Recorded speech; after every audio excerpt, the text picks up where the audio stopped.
بسم الله الرحمن الرحيم.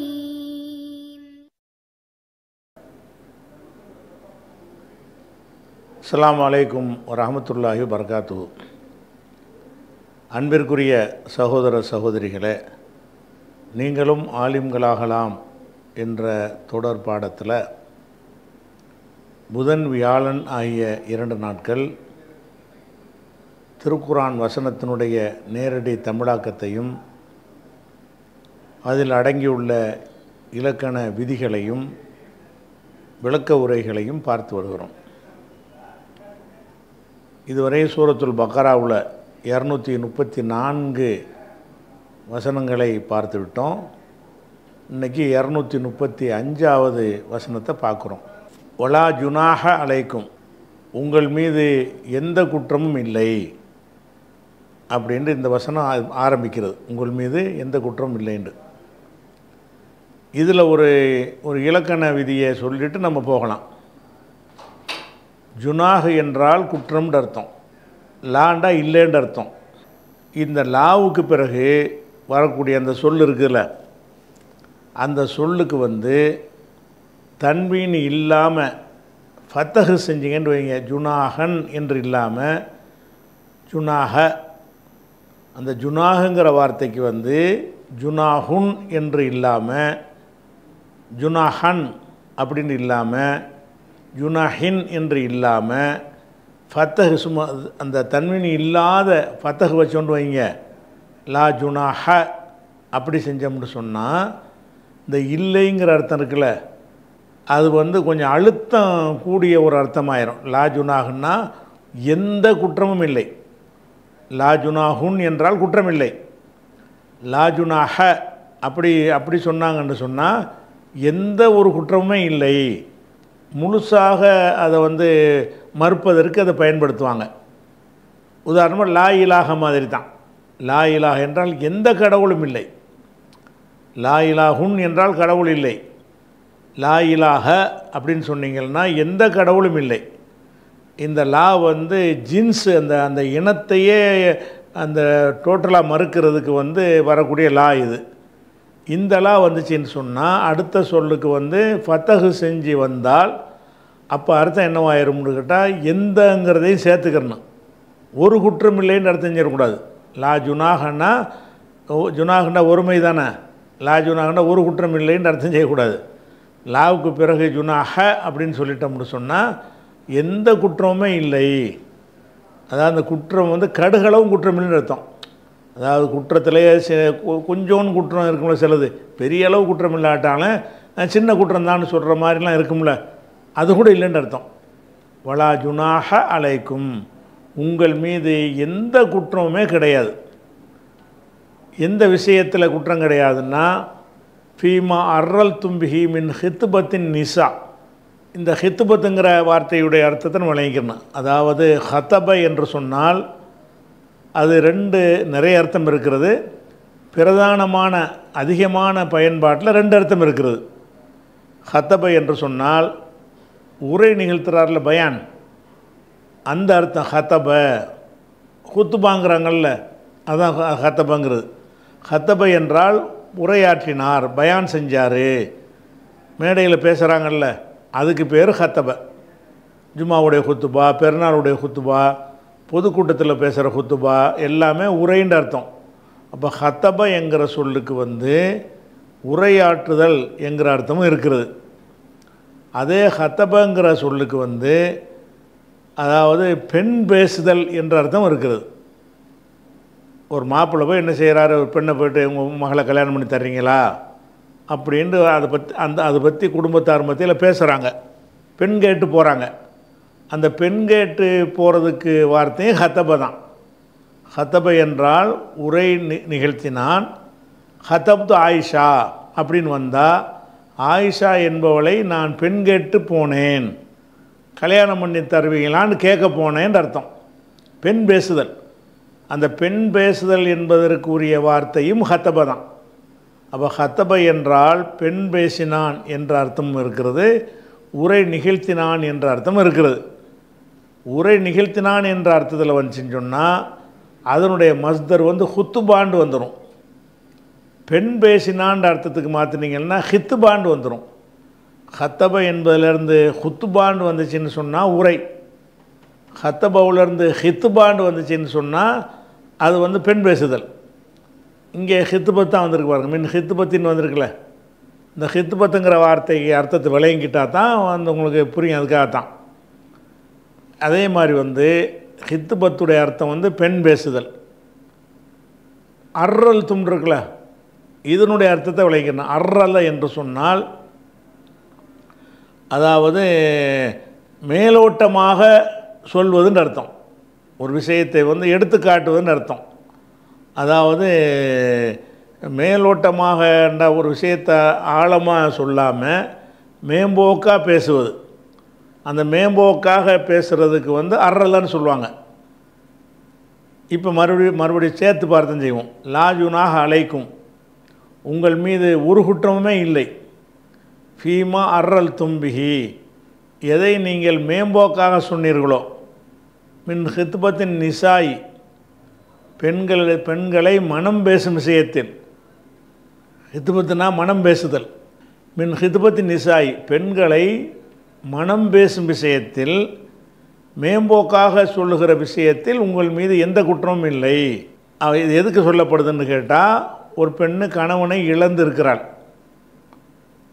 இழந்து ஒரு 4 மாதம் 10 நாள் வரைக்கும் காத்திருக்கிறாள். மறு திருமணம் செய்வதற்காக வெயிட் பண்ணிகிட்ருக்கிறாள். அதுக்கு பேர் இத்தா.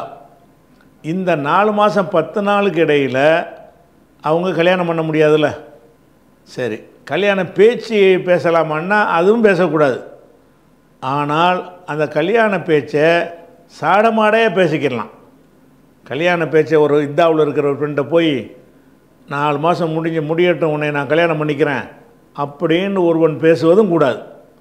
அதாவது கல்யாணம் பண்ணுவதும் கூடாது, கல்யாணம் பண்ணிக்கிறேன்னு பேசுவதும் கூடாது, தடை இருக்குது. அதே நேரத்தில் வந்து அந்த கல்யாணம் பண்ணுற ஒரு விஷயத்தை ஒரு சாடமாடையாக டைரெக்டாக சொல்லாமல் சாடமாடையாக சொல்வது குற்றம் கிடையாது. அதாவது ஒரு பெண் இத்தாவில் இருக்கிறவர்கிட்ட போய் உன்னை நான் கல்யாணம் பண்ணிக்கிறேன் அப்படின்னு அந்த 4 மாதம் 10 நாளைக்குள்ளே பேசவே கூடாது. அதே எப்படி பேசலாம், உங்களை மாதிரி ஒரு பொண்ணு கிடைச்சா கல்யாணம் பண்ணலான்னு ஐடியாவில் இருக்கிறேன் அப்படின்னு சொல்லலாம். உங்களை மாதிரி ஒரு பெண் கிடைத்தால் கல்யாணம் பண்ணுவேன்னு சொல்லும்போதே அவளுக்கு விளங்கிக்கிறோம், நம்மளை கல்யாணம் பண்ணுற ஐடியாவில் தான் அவர் கேட்குறான்னு விளங்கிக்கிறோம்.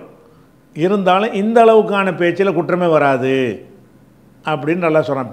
பெண் பேசுதல் என்பதை கூட ஒரு சாடமாடையாக நீங்கள் செஞ்சுக்கலாமே தவிர டைரெக்டாக சொல்லிடக்கூடாது. டைரெக்டாக என்ன செய்யக்கூடாது, நீங்கள் இதான் முடிஞ்சோன்னு நல்ல ஒரு வாழ்க்கை நீங்கள் அமைச்சிக்கிறலாமே, என்ன மாப்பிள்ளையாக கிடைக்காது அப்படின்னு நம்ம பேசுகிறோம். இதெல்லாம் பேசிக்கிடலாம். இதாவில் இருக்கிற பெண்ணிட்ட போய் ஒன்றும் கவலைப்படாதீங்க, எவ்வளோ மாப்பிள்ளைகள் இருக்கிறாங்க, உங்களை கட்டிக்கிறதுக்கு நிறைய பேர் முன் வருவாங்க, நீங்கள் ஒன்றும் கவலைப்படாதீங்க இப்படின்லாம் சொல்லுவது வந்து இவங்க நாம் கல்யாணம் பண்ணிக்கிறவேங்கிற ஒரு விஷயத்தை ஒரு மூடலாக சொல்கிற மாதிரி உள்ள விஷயம். இது சொன்னால் குற்றம் வருமானா குற்றம் வராது. அப்போ வந்து லாஜுனாக அழைக்கும், உங்கள் மீது எந்த குற்றமுமே வராது. எதில் குற்றம் வராதுன்னா ஃபீமா அர்ரல் தும்பிகி, எதை நீங்கள் வந்து மேம்போக்காக சொன்னீர்களோ. மின் ஹித்பத்தின் நிசாய், பெண்களை மனம் பேசும் விஷயத்தில், பெண்களை மனம் பேசுகிற விஷயத்தில் மேலோட்டமாக, அதாவது நம்ம நடையில் சொல்வதாக இருந்தால் சாடமாடையாக சொல்கிற விஷயத்தில் உங்கள் மீது எந்த குற்றமும் கிடையாது. இது இந்த இத்தா சம்பந்தமாக நம்ம சமூகத்தில் இருக்கிற எல்லா விதமான கிறுக்குத்தனங்களுக்கும் சம்மட்டி அடியாக இருக்கிற ஒரு வசனம். இதாண்டா என்ன நினச்சி வச்சுருக்கிறாங்க, புருஷன் இறந்துட்டான்னு சொன்னால் ஒரு பெண்ணை போய் இருட்டு அறையில் அடைச்சி போடுறாங்க, தனி ரூமு கொடுத்துருவாங்க, யாரையும் பார்க்கக்கூடாது, ஆம்பளை பிள்ளையில கூட பார்க்கக்கூடாது, கர்ப்பிணி பெண்ணை கூட பார்க்கக்கூடாது. ஏன்னா கர்ப்பிணியாக இருந்தால் வயிற்றில் ஆம்பளை பிள்ளை இருந்தால் ரொம்ப பேணுதலாக இருக்காங்களா, ஆண்களை விட்டு தூரமாக இருக்கிறாங்கன்னு காட்டுறாங்க. இத்தா காலத்துக்குண்டு கூடுதல் ஹிஜாப் மார்க்கத்தில் ஏதாவது இருக்குதா? எல்லா நாட்கள்லையும் ஆண்கள் விஷயத்தில் பெண்கள் எப்படி நடந்து கொள்ளணுமோ அப்படி தான் இத்தா காலத்திலும் இருக்கணும். இத்தாங்கிற அந்த காலகட்டத்திலையும் ஒரு அந்நிய ஆணை எப்போதும் பார்க்கலாம்ல, சாதாரணமாக ஒரு தேவைக்கு பார்க்கலாம், தேவைக்கு பேசிக்கிறலாம்ல.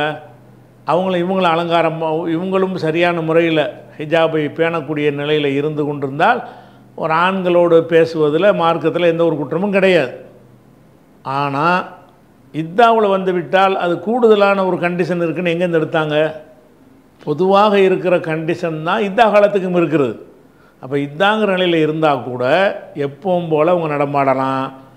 மகரமான ஆண்கள் மாத்திரம் இல்லாமல் மகரம் இல்லாத ஆண்கள்கிட்டையும் கூட ஒரு தேவைக்கு பேசிக்கிடலாம். மகரமான ஆண்கள்கிட்ட தான் பேசிக்கிடலாம், அது பிரச்சனை இல்லையே. மகரம்னா அண்ணன் தம்பி மாதிரி, வாப்பா மாதிரி, சித்தப்பா மாமா மாதிரி ஆட்களுக்கு மகரம்பாங்க. கல்யாணம் பண்ணக்கூடாத ஆட்கள். மகரம் இல்லாத ஆண்கள் இருக்காங்க இல்லையா, கல்யாணம் பண்ணலாம்ங்கிற நிலையில் உள்ளவங்க, அந்த மாதிரி ஆண்கள்கிட்ட கூட ஒரு தேவைக்கு பேசிக்கிடலாம். எந்த அளவுக்கு பேசிக்கிடலாம்? கல்யாணம் பண்ணுற மாதிரி சாடமாடையாக கூட பேசிக்கிடலாம். கல்யாணம் பண்ணுறதை டைரெக்டாக பேசக்கூடாதே தவிர சாடமாடையாக பேசலாம்னால என்ன அர்த்தமாகுதுன்னு கேட்டால், இவங்க சொல்லக்கூடிய இந்த சடங்குகள் அம்புடுமே பொய்யின்னு விளங்குறது. இத்தாங்கிறது வந்து பெண்ணை வந்து முடக்கி போடுகிறார்கள். இல்லைங்கதா? ஆம்பளை பிள்ளைய பார்க்கக்கூடாது இப்படிலாம் சொல்கிறாங்க. அவங்க எல்லா நாட்களையும் போலவே இருக்க, வெளியே கூட போகலாம், அன்றாடம் வேலைக்கு கூட போகலாம். வேலைக்கு போகிறவங்களாக இருந்தாங்கன்னு சொன்னால் 4 மாதம் 10 நாளைக்கு வேலையை விடணும்னு அவசியம் கிடையாது. அவங்களுடைய இந்த கவலை 3 நாளில் தீர்ந்த பிறகு அவங்க என்ன செய்யலாம்? எல்லா விதமான காரியங்களையும் அவங்க செய்யலாம். கடைக்கு போய் ஜாமான் அவங்க போகலாம், ஒரு தந்தி அடிக்கிறதுக்கு போகலாம், ஒரு பொருளை கொடுக்குறதுக்கு போகலாம், ஒருத்தர் வாங்குறதுக்கு போகலாம், நோயாளிகளை விசாரிக்கிறதுக்கு போகலாம், ஒரு ஜனாசாவில் போய் கலந்துக்கிறதுக்கு போகலாம். என்ன மாதிரி போகலாம்னா ஒரு அலங்காரம், அதுக்கு தனியாக கண்டிஷன் பின்னாடி இருக்குது. இந்த 4 மாதம் 10 நாளில் என்னென்ன செய்யக்கூடாதுன்னு மார்க்கத்தில் இருக்கிறதோ அதை மட்டும் செய்யாமல் இருக்கணும். அந்த நிலையில் வந்து பெண்கள் வந்து என்ன செய்யலாம்? சமூகத்தில் கலந்து உருவாடலாம். வீட்டுக்குள்ளே அடைஞ்சு கிடக்கணுங்கிறது கிடையாது. வீட்டில் உள்ள எல்லா வேலைகளையும் பார்க்கலாம், எல்லாரோடையும் செஞ்சு இப்போவும் எப்படி மார்க்கத்தை பேணி இருந்தார்களோ அதே மாதிரியான பேணி இருந்தாலே போதுமானது. இத்தா என்பதற்கு கூடுதல் கண்டிஷன் கிடையாது. அதில் எந்த அளவுக்குன்னு கேட்டால் இந்த அளவுக்கு அல்லாத குற்றம் இல்லைங்கிறான். எந்த அளவுக்கு? இத்தாவில் இருக்கிறவங்கள்ட்ட போய் உங்களை மாதிரி ஒரு பொண்ணு கிடைச்சா நான் கல்யாணம் பண்ணிக்கிறவேன் அப்படின்ட்டு ஒருவன் சொல்வானேயானால் ஒரு ஆண் தானே போய் சந்தித்து பேசுகிறான், அதை மார்க்கும் குற்றம்னு சொல்லலையா? அது என்ன செய்யலை? எந்த குற்றமும் இல்லைங்க, கடுகளவு குற்றம் இல்லைங்குது, எந்த உறுத்தலுமே இல்லாமல் நீங்கள் செய்யலாம்னு சொல்லுது. அப்போ இந்த இத்தாவில் இருக்கிற அனைத்து மௌட்டிகங்களையும் உடைக்கிறது இந்த ஒரு வசனம் போதும். லாஜுனாஹ் அலைக்கும், உங்கள் மீது எந்த குற்றமும் கிடையாது. ஃபீமா அர்ரல் தும்பிஹி மின் ஹித்பத்தின் நிசாயி, பெண்களை மனம் பேசும் விஷயத்தில் நீங்கள் சாடை மாடையாக சொல்லி கொண்டீர்களே அந்த விஷயத்தில் எந்த குற்றமும் கிடையாது. இதாவுடைய விஷயம். அல்லது அக்கனன்தும் ஃபி அம்புசிக்கும், அல்லது உங்களோட உள்ளங்களில் நீங்கள் மறைத்து வைத்து கொள்வதிலும் குற்றம் கிடையாது. இத்தாவில் இருக்கிற பெண் இருக்காளா, இவ வந்து 4 மாதம் முடிஞ்சோம் நம்ம கல்யாணம் பண்ணிக்கிடுவோம் அப்படின்னு மனசில் முடிவெடுத்து வைத்துக்கொள்வது. நீங்கள் மனசில் இத்தாவுடைய நேரடியாக தான் பேசக்கூடாதே தவிர உங்களுக்குள்ளே ஒரு முடிவெடுத்து வைத்துக்கொள்வது தப்பானா அது கூட தப்பு இல்லை. அக்கனன்தும் ஃபி அம்புசிக்கும், அக்கனன்னா மறைக்கிறது, உங்கள் உள்ளத்தில் மறைத்து கொண்டீர்களே அந்த ஒரு விஷயத்திலும் குற்றம் கிடையாது. எதை மறைக்குமா? நம்ம இவளை கல்யாணம் பண்ணணும்னு மனசில் எண்ணம் வந்துடும், வெளியில் சொல்ல மாட்டான். இப்படி எண்ணம் வருவது குற்றமான குற்றம் கிடையாது. கல்யாணம் பண்ணலாம்ங்கிற எண்ணமும் வரலாம், அந்த எண்ணத்தை வந்து பட்டும் படாமலும் சொல்லவும் செய்யலாம். டைரெக்டாக சொல்லக்கூடாதே தவிர அந்த பட்டும் படாமலும் அந்த மாதிரி சொல்வது கூட என்ன இல்லை, குற்றம் கிடையாது. அலிமல்லாஹு, அல்லாவுக்கு தெரியும், அல்லாஹ் அறிந்து வைத்திருக்கிறான். அன்னக்கும் நீங்கள் ததுக்குருன ஹுன்ன, அவர்கள்ட்ட நீங்கள் என்ன செய்வீங்க, நேரடியாக கூறுவீர்கள் என்பதை அல்லாஹ் அறிந்து வைத்திருக்கிறான். மனசில் நினைத்து வைத்திருப்பதை வெளிப்படையாக சொல்வீர்கள், அல்லது அவங்கள நினைவு கூறுவீர்கள், அவங்க நினைத்து கொண்டிருப்பீர்கள் என்பதை அல்லாஹ் அறிகிறார். 2 அர்த்தம் வச்சுக்கலாம். தக்கரன்னு சொன்னால் வாயால் சொல்வதுக்கும் தக்கரன்னு சொல்லுவாங்க. மனசால் நினைக்கிறது திக்ரன்லாம் சொல்கிறாங்களா, அது இதுக்கு மனசால் நினைக்கிறது. தக்கரை என்று சொன்னால் வாயால் மொழிஞ்சதுக்கும் பேர் தக்கரை, மனசால் நினைக்கிறதுக்கு பேர் தக்கரை தான். அப்போ ததுக்குருன உண்ண, நீங்கள் அவர்களை நினைவு கூறுவீர்கள், அல்ல அவர்கிட்ட நேரடியாகவே நீங்கள் கூறுவீர்கள் என்பதை அல்லாஹ்வுக்கு தெரியும். நாளை கூறத்தான் போகிறீங்க, அது அல்லாஹ்வுக்கு தெரியும். அதனால் மனசில் நீங்கள் மறைத்து வைப்பது எந்த குற்றமும் கிடையாது. ஒலாக்கின் என்றாலும் லா துவாயிதூஹுன்ன, அவர்களுக்கு வாக்களித்து விடாதீர்கள் சிர்ரன், ரகசியமான முறையில் வாக்கு மட்டும் அளிச்சிடாதீங்க. 4 மாதம் முட்டிட்டு உன்னை நான் கல்யாணம் பண்ணிக்கிறேன்னு சொல்லிடாதீங்க. அந்த நேரத்தில் வந்து மனம் பேசுகிற ஒரு கணக்கில் அது வந்துடும். ஒலாக்கின் என்றாலும் நீங்கள் மனசில் நினைக்கிறத லா துவாயிதூஹுன்ன, அவர்களுக்கு வாக்களித்து விடாதீர்கள் சிர்ரன், ரகசியமாக என்ன செய்யக்கூடாது, மனசில் இருக்கிறத பாட்டு 4 மாதம் முடி நான் உன்னை கல்யாணம் பண்ணிக்கிறேன்னு ரகசியமாக சொல்லிட்டு வரக்கூடாது. அது கிடைக்கிறது. இல்லா அன் தக்கூலு கவுலன் மஅரூஃபா, நீங்கள் வந்து அழகான சொற்களை கூறுவதை தவிர வேறு எந்த வாக்குறுதியும் அளிக்காதீர்கள். அழகான சொற்கள்னால் என்ன அர்த்தம், அவங்களுக்கு ஆறுதல் படுத்தலாம். கவலையில் இருப்பாங்கள்ல, கணவன் போயிட்டு அதை என்ன அதை பற்றி அப்படி இருப்பாங்கள்ல, அதுக்கு எத்தனை வகையான ஆறுதல் இருக்குது. அவங்களுக்கு பிள்ளை குட்டியெல்லாம் இருக்கும், கணவன் இறந்து போயிருக்கும்போது உங்கள் பிள்ளைய பற்றிலாம் கவலைப்படாதீங்க, அதெல்லாம் நம்ம பார்த்துக்கலாம் இப்படின்னு சொல்கிறது. இதுக்குள்ளே கல்யாணங்கிற ஒரு அர்த்தம் அடங்கி இருந்தாலும் பிள்ளையை கவனிக்கிறது மட்டும் கூட அதில் அர்த்தமாக இருக்கலாம். 2 அர்த்தம் வர மாதிரி பேசிடுறது, அதெல்லாம் கூடும். அழகான சொற்களை கூறுங்க. இதாவில் இருக்கிறவங்களுக்கு, கணவனை இழந்தவங்களுக்கு ஆறுதல் கூறுவதற்காக அழகான நல்ல சொற்களை நீங்கள் கூறுவதை தவிர வேறு எந்த வாக்குறுதியும் அளிக்காதீர்கள்ங்கிறான். அப்போ அவங்கள்ட்ட நல்ல சொற்களை பேசலாம். மார்க் அடிப்படையில் அவங்கள்ட்ட கவலையை போக்குவதற்கு சில வசனங்களை எடுத்து சொல்லலாம், சில ஹதீஸுகளை சொல்லலாம், சில அனுபவ அறிவுகளை உங்களுக்கு சொல்லலாம். இதோட வாழ்க்கை முடிஞ்சிடல, கணவன் போனால் எல்லாம் முடிஞ்சு போச்சா, எதுக்கு நீங்கள் கவலைப்படுறீங்க அப்படிங்கிற மாதிரி, மறுமண சிலத்தில் இருக்கத்தானே செய்யுது, அப்படி இப்படின்னு எதை சொன்னால் அவங்களுக்கு வந்து ஒரு ஆறுதல் தருமோ அந்த மாதிரி விஷயம் மார்க் அனுமதித்த விஷயம், நல்ல விஷயம் தானே அர்த்தம். இல்லா அன் தக்கூலு கவுலன் மஅரூஃபா, மஅரூஃபான அழகான நல்ல சொல்லை சொல்வதை தவிர மற்றபடி நீங்கள் வாக்கு ஏதும் அளித்து விடாதீர்கள். வலா தாசிமு, உறுதியான முடிவுக்கு வராதீர்கள். அசமண்டா உறுதியாக முடிவெடுத்தான். வலா தாசிமு, உறுதியான முடிவுக்கு வராதீர்கள். உக்குதத்த நிக்காஹி, நிக்காஹுடைய உடன்படிக்கைக்கு உறுதியான முடிவுக்கு வராதீர்கள். கண்டிப்பாக நம்ம கல்யாணம் பண்ணுவேன் அப்படின்னு சொல்லி முடிவுக்கு வந்துடாதீங்க. இதான் முடிகிற வரைக்கும் எவ்வளோ மாற்றங்கள்லாம் ஏற்படலாம். அந்த 4 மாதம் 10 நாளைக்குள்ளே நீங்கள் என்ன செய்யக்கூடாது, ஒரு பெண்ணை குறித்து அவளை நிக்காக கன்ஃபார்ம் கல்யாணம்தான் அப்படின்னு சொல்லி நீங்கள் முடிவு பண்ணியும் கூடாது. வலா தாசிமு, உறுதியான முடிவுக்கு வந்து விடாதீர்கள். உக்குதத்தை நிக்காஹி, நிக்காஹுடைய ஒப்பந்தத்துக்கு வந்து நீங்கள் உறுதி, உக்குதத்துனா முடிச்சுன்ற அர்த்தம், ஒப்பந்தம்ன்ற அர்த்தம். நிக்காஹுடைய உடன்படிக்கைக்கு உறுதியான முடிவுக்கு வராதீர்கள். எது வரைக்கும், ஹத்தா எப்லுகல் கிதாபு அஜலஹு. அந்த கிதாபு என்றால் கிதாபுக்கு பல அர்த்தம் இருக்குது. கிதாபுன்னா எழுதுறதுன்னு அர்த்தம், கிதாபுன்னா புஸ்தகம்ன்ற அர்த்தம், கிதாபுன்னா வேதம்ன்ற அர்த்தம், இப்படி பல அர்த்தம் இருக்கிறது. அதாவது இந்த கிதாபுன்னா சட்டம்ன்ற அர்த்தமும் இருக்குது. கிதாபுக்கு என்ன அர்த்தம் இருக்குது, சட்ட விதி. ஹத்தா எப்லுகல் கிதாபு, இந்த சட்ட விதி அஜலஹு, அதற்குரிய காலக்கெடுவை அடையும் வரை. சட்ட விதி என்ன, 4 மாதம் 10 நாள். அப்போ 4 மாதம் 10 நாட்கள் அவங்க மறுமணம் செய்யாமல் காத்திருக்க வேண்டும் என்பது தான் கிதாப். கிதாப்னா சட்டத்தின் விதி, சட்ட விதின்னு அர்த்தம். அந்த அர்த்தத்துலேயும் கிதாபுங்கிற வார்த்தை என்ன செய்வாங்க, பயன்படுத்துவாங்க.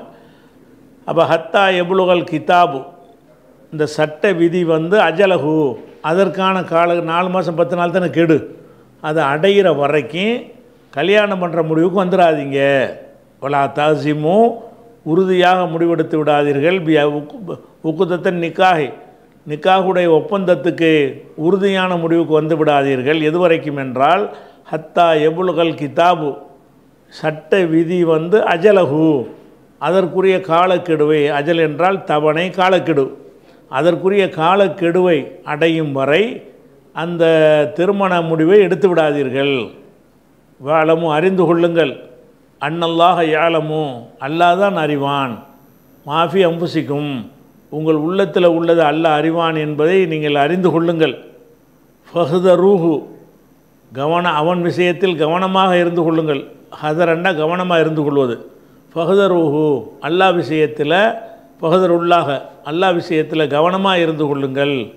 வாலமு, மேலும் அறிந்து கொள்ளுங்கள், அன்னல்லாஹ கஃபூருன் ஹலீம், அல்லாஹ் வந்து கஃபூர் என்பதையும், கஃபூர்னா வந்து நீங்கள் முன்ன தப்பாக செஞ்சிருந்தா கூட மன்னிக்கிறவன் அல்ல, மன்னிக்கிறவன் என்பதையும், ஹலீமுன் அவன் ரொம்ப சகிப்புத்தன்மை உள்ளவன். ஹலீம்னு சொன்னால் ரொம்ப பொறுமையாக தானே இருக்கிறான்.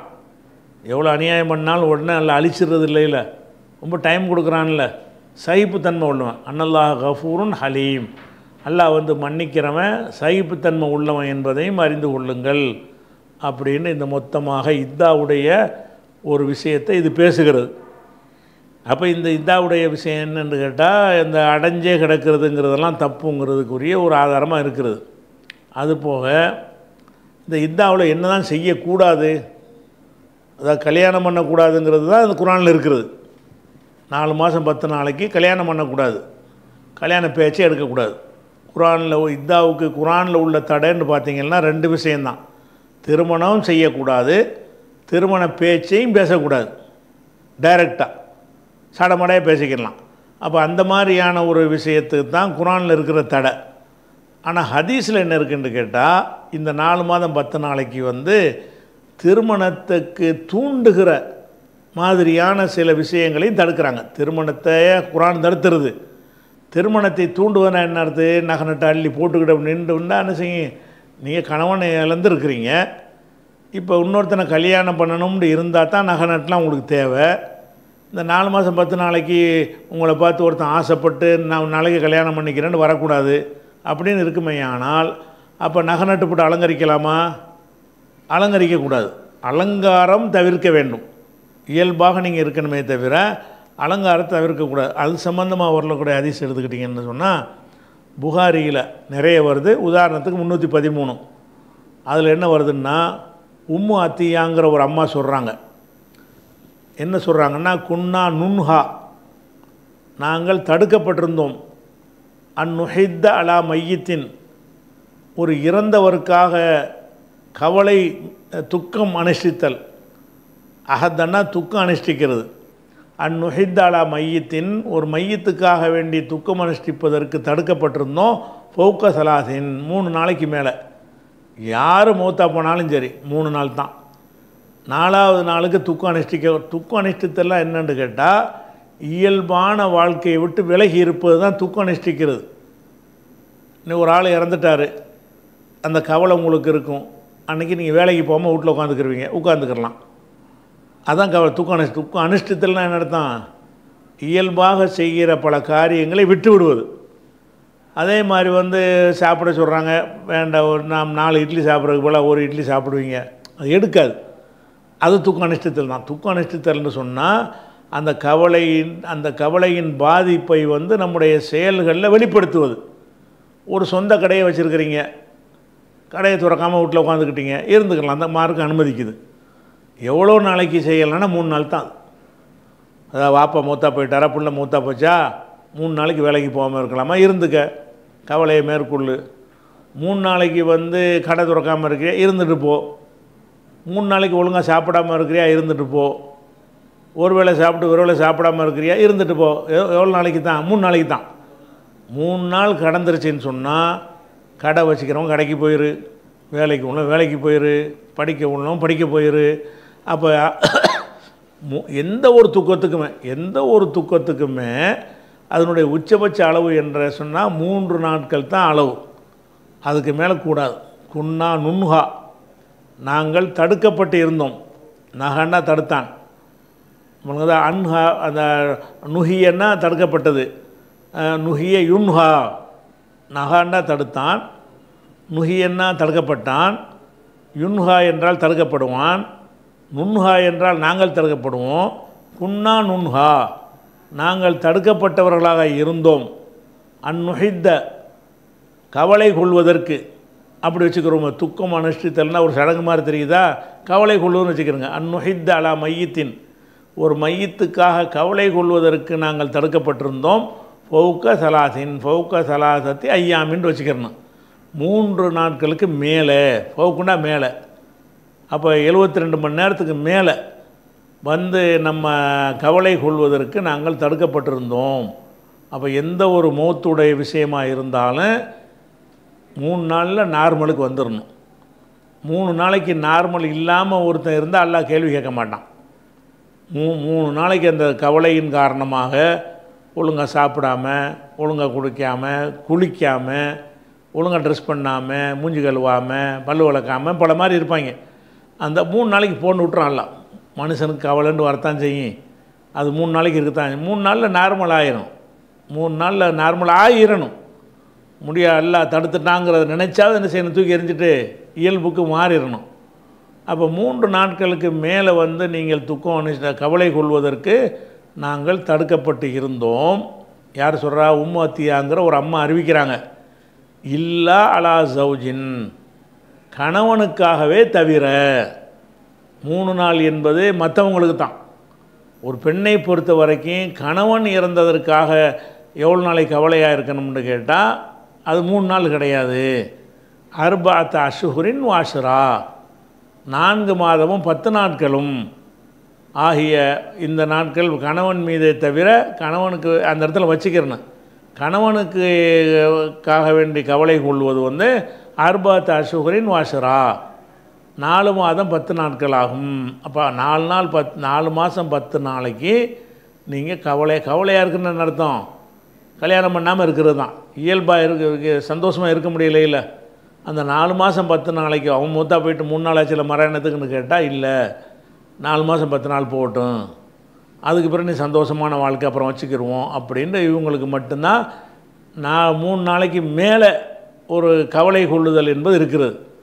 அப்படி இருக்கத்தான் செய்யும். ஒரு பெண்ணுக்கு கணவன் இறந்துட்டான்னு சொன்னால் அது நெசமாகவே பெரிய பாதிப்பாக இருக்கும். 3 நாளையெல்லாம் வராது. அவ்வளோ விஷயங்களையும் என்ன செய்வதுன்னு தீர்மானிக்க முடியாது. அவனை சார்ந்தே இருக்கிறாள்ல. மற்றவங்களாம் யாரையும் முழுசாக சார்ந்திருக்க மாட்டாங்க, லேசாக சார்ந்திருப்பாங்க. ஆனால் மனைவி என்பவள் கணவனை தான் சார்ந்திருப்பாள். அவன் போயிட்டான்னா புள்ள இது, அவர் நம்ம என்ன ஆகுறது, நம்ம வாழ்க்கை என்ன ஆகும், இப்படி பல விஷயங்கள், நம்ம செக்யூரிட்டி என்ன ஆகும்னு பல யோசனைகள் வரும். அதனால் 3 நாளைக்கு மேலேயும் ஏதாவது அவங்க இயல்புக்கு மாற்றமாக இருந்தாங்கன்னா குற்றம் வராது. இல்லா அலா ஜவுஜின், கணவனுக்கே தவிர. ஜவுஜுங்கிறது கணவனுக்கு வரும், மனைவிக்கு வரும். சரி, அது மாதிரி வலா நக்கு தஹில, இக்கு தகலை என்று சொன்னால் மை தீட்டுவது. கண்ணுக்கு மை தீட்டுவாங்கள்ல, கண்ணுக்கு மை தீட்டுவதுக்கு பேர் இக்கு தகலை. இந்த சுருமாங்கிறாங்கல்ல, சுருமாண்டு ஒரு இது தடவுக்கிறாங்க, அது மாதிரி உள்ளது. சுருமாண்டு சொன்னால் அதாவது கண்ணுக்கு அந்த இவையில் கீழே போடுறாங்களே, கீழே மேலே, அதுக்கு பேர் தான் சுருமாங்கிறது. அன்றைய காலத்தில் கண் உள்ளக்கையும் ஒரு மாதிரியாக போடுவாங்க. அது மார்க்கத்தில் கெட்டது, செய்யக்கூடாது, தனியாக ஒரு ஆர்டிக்கலே போட்டிருக்கிறோம். இது கண்ணுக்கு மை தீட்டுவது. இவ்வளோ நக்குத்தகையில் நாங்கள் கண்களுக்கு மை தீட்டுவக்கூடாது. இவ்வளோ நக்குத்தகைல்னால் நாங்கள் மை தீட்டக்கூடாது. ஏன்னு கேட்டால் நீங்கள் மை தீட்டினா என்ன செய்யும், ஒரு கவர்ச்சி கூடுமா இல்லையா? கல்யாணம் பண்ணுவதற்கு தடுக்கப்பட்டிருக்கு. 4 மாதம் 10 நாளைக்கு கல்யாணம் பண்ணக்கூடாதுன்னு இருக்குது. கல்யாணம் பண்ணக்கூடாதுனாலே எதுக்கு மை தீட்டிகிட்டு இருக்கிறீங்க? மை தீட்டினா ஒருத்தன் பார்த்து நாளைக்கு கல்யாணம் பண்ணணுன்னு ஆசைப்படுவானே, அது வரக்கூடாதுன்னு இஸ்லாம் விரும்புத. 4 மாதம் 10 நாளைக்கு வெயிட் பண்ணுன்னு சொல்லப்படுது. அதனால் கணவனுக்காக 4 மாதம் 10 நாள் கவலையாக இருக்கலாம். அதே நேரத்தில் உலா நக்கு தஹில, நாங்கள் மை தீட்டக்கூடாது. உலா நத்த தையப, நறுமணம் பூசக்கூடாது. தீப்புனா நறுமணம். உலா நத்த தையப, நாங்கள் நறுமணம் பூசக்கூடாது. அத்தர் போட்டு சண்டை அடிச்சுக்கிட்டு நிற்கக்கூடாது. அந்த 4 மாதம் 10 நாளைக்கு என்ன தடுக்கப்பட்டுச்சின்னு சொன்னால் மை தீட்டு கொள்வது, அது மாதிரி நறுமணம் பூசிக்கொள்வது. ஒலா நல்பச சௌபன் மஸ்பூகன், சாயம் ஏற்றப்பட்ட ஆடையை நாங்கள் அணியக்கூடாது. சாயம் ஏற்றப்பட்ட ஆடையை கலர்ஃபுல்லான ஆடையை அணியக்கூடாது. இல்லா சௌப அசுபின், அசுபு என்கிற ஒரு ஆடையை தவிர. அசுபு என்ற ஆடைன்னா எதுக்கு சொல்லுவாங்கன்னு கேட்டால், அந்த சாயம் ஏற்றுறாங்கல்ல, ஒரு துணியில் ஒரே வெள்ளை துணியாக இருக்கும். அது என்ன செய்வாங்கன்னா, ஏதாவது ஒரு கலர் சாயத்தில் முக்கி எடுத்தாங்கன்னா, பச்சையில் முக்கினா எல்லாம் பச்சையாக போயிடும். மஞ்சள் தண்ணியில் முக்கி எடுத்தால் அந்த துணி பூரா மஞ்சளாக போயிடும். அப்படி இல்லாமல் என்ன செய்வாங்கன்னு கேட்டால், அந்த வெள்ளை துணியை எடுத்து நல்லா முறுக்கி வச்சுக்கிட்டு தண்ணியில் முக்கி எடுப்பாங்க. அப்படி எடுத்தாங்கன்னு சொன்னால் பட்டும் படாமலும் இருக்கும், எல்லாமே மஞ்சள் ஆயிடாது. ஏன்னா முறுக்கிட்டீங்கல்ல, முறுக்கின பிறகு மேலே உள்ள பகுதியில் மட்டும் அந்த கலர் ஏறும், முறுக்கி உள்பகுதியாக இருக்கிற பகுதியில் ஏறாது. விரித்து பார்த்தீங்கன்னா கொஞ்சம் மஞ்சள் கொஞ்சம் வெள்ளை கொஞ்சம் மஞ்சள் கொஞ்சம் வெள்ளை இப்படின்னு கலந்து இருக்கும். இப்படியானதை கலரை தவிர முழுசாக சாயமேற்றாமல் இங்கொன்றும் அங்கொன்றுமாக சாயமேற்றப்பட்டதை தவிர மற்ற சாயமேற்ற ஒரு பிளைனான ஒரு கலரில் போட்டுக்கிறங்க. அது தப்பில்லை, எந்த கலரில் வேணாலும் போடலாம், பிளைனாக போட்டுக்கலாம். ஆனால் அந்த ஆடையை ஏற்றுனீங்கன்னு சொன்னால் இந்த மாதிரி சாயமேற்றப்பட்டதை அதை ரசூல்லா எங்களுக்கு தடுத்தாங்க. இது வரைக்கும் உள்ள நமக்கு இந்த ஹதீஸில் இவ்வளவு போதும். அப்போ இந்தாவுடைய காலத்தில் நறுமணம் பூசக்கூடாது, மை தீட்டக்கூடாது, வண்ண ஆடைகள் அணியக்கூடாது என்பது தான் அதுக்குரிய ஒரு சட்டமாக இருக்குது. இதிலேருந்து என்ன செய்கிறாங்கன்னா சில அறிஞர்கள் நகை நட்டுலாம் போடக்கூடாது, அதையும் எடுத்து அலங்காரத்துக்கு டைரெக்டாக அது வராட்டா கூட அந்த மை தீட்டுவது என்பதில் அதெல்லாம் வருது. ஏன்னா திருமணம் கூடாதுங்கிறது அதை புரிந்து கொண்டால் அதுக்கும் ஓகே தான். இதுதான் தடை இருக்குது. இது அல்லாமல் வேறு என்ன தடை இருக்குது ஹதீஸில்? அது குறித்த விவரங்களை இன்ஷா அல்லாஹ் என்ன செய்வோம், நம்ம நாளைக்கு பார்க்கலாம்.